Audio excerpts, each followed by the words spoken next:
What is up, everybody? My name is Sythosz, and today we are going to be building an automatic kelp farm. You might be wondering, oh hey, Sythosz, what's the use of kelp? Well, the thing with kelp is, you can actually, there's a wrong one, you can actually use kelp to cook stuff. There's a dried kelp block, and you take your food that you want to smelt, or items, and the dried kelp block smelts it. And what's useful about this is that you can smelt up all these and get some dried kelp and put this in a 3x3 formation in a crafting table, and you'll get dried kelp blocks, which is like coal blocks, except you don't have to mine it. And in this video, I'm going to be showing you how to make it. And the thing about this farm is it is an auto kelp farm.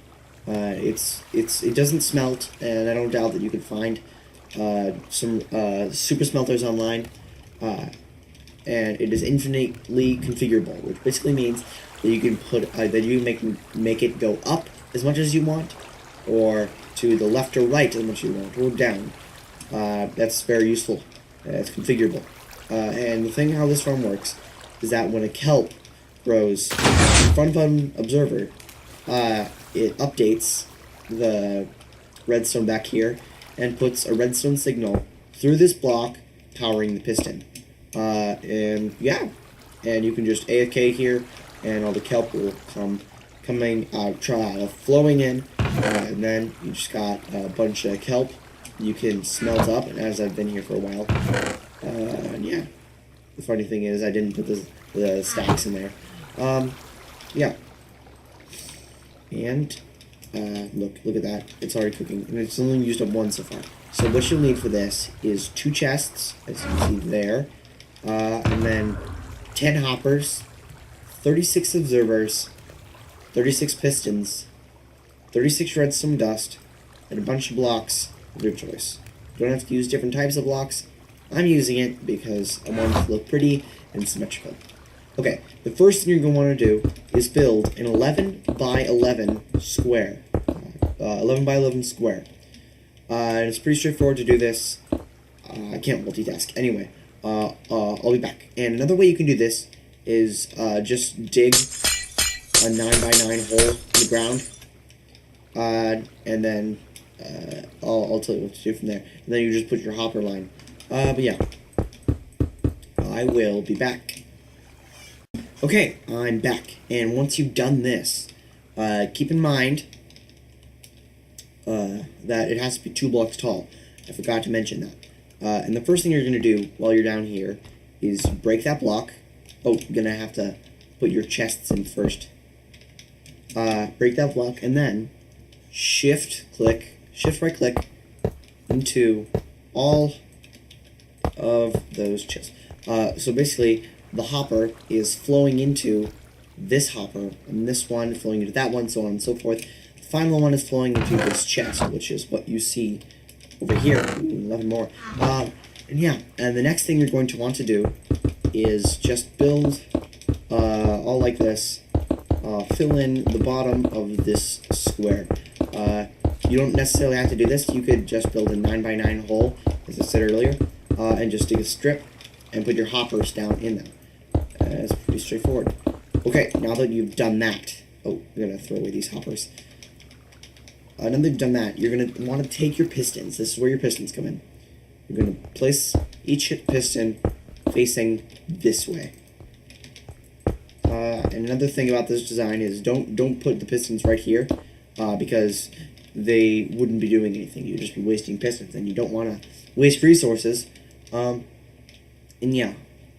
The next thing you're going to want to do is take your observers, go around to the back, and then make sure all the observers are facing this way. And if you can't get them to face the way you want, you can just put a block, and like that.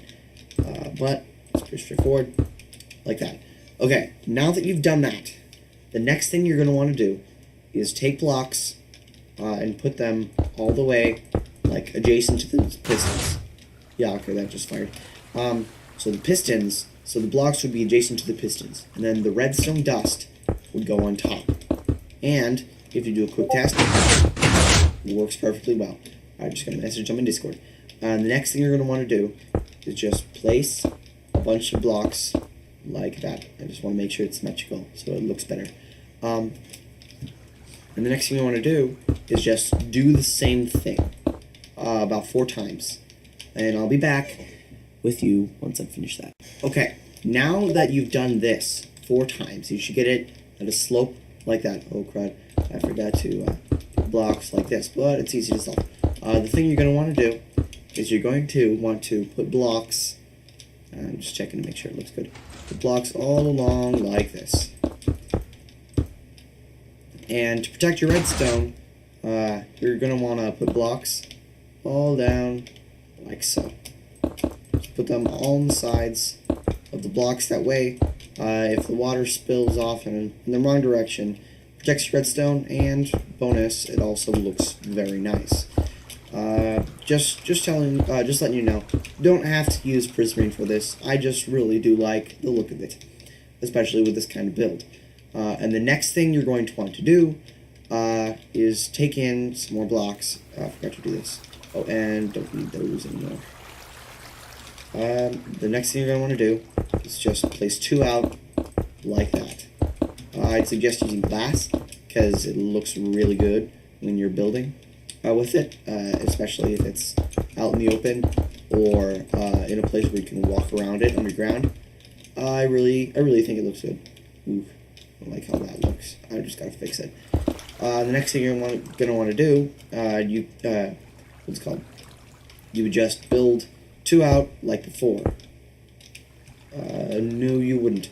You would just build and make sure no water can escape. Oh crud, I can't fix straight. Oh man, I don't like how this looks so far. There we go. There, and there, and then there. Okay.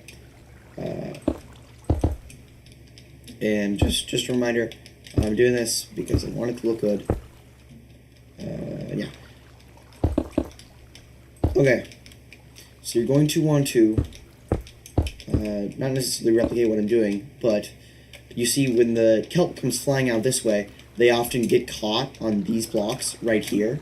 And you're solving that by putting in blocks like so. And I'm just going to finish up this, and I will do the other side, and I will get back to you. Okay, now that you've got that done, you are going to be placing in your water. And the water, the water is going to flow down like this. Ooh, that's wrong. Oh, I see. The water should flow down to this block right here. You might be wondering, oh, Sythosz, why is it flowing out here? Why is it flowing out here and not flowing here? Well, that is because these water source blocks are adding the range of the water. And I'll show you. So if you place water on all the faces of the pistons, you see that it'll flow back. And this is going to be a particularly laggy part. And if your computer can't handle it, just break the pistons and then place the water on the it's getting a lot of lag, but you need those water source blocks there so the water can flow out like so. And as you can see, it's doing that. The next thing you're going to want to do is put water everywhere. Not everywhere. Put it like here to the other level. And once you've got that done, you are going to...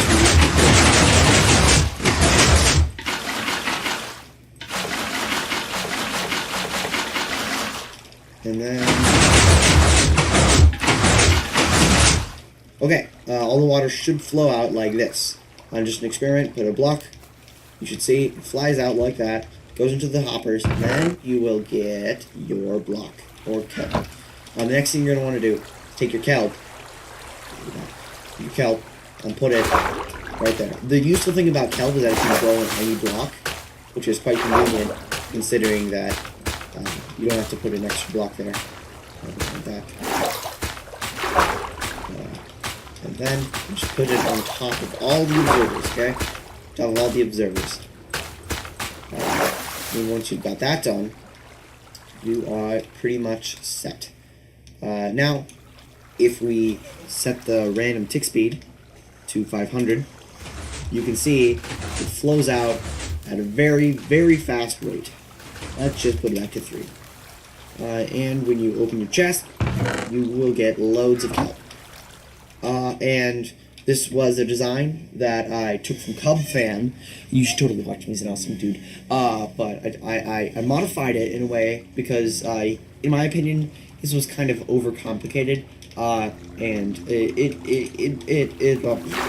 to my knowledge, ooh, I got stuck there.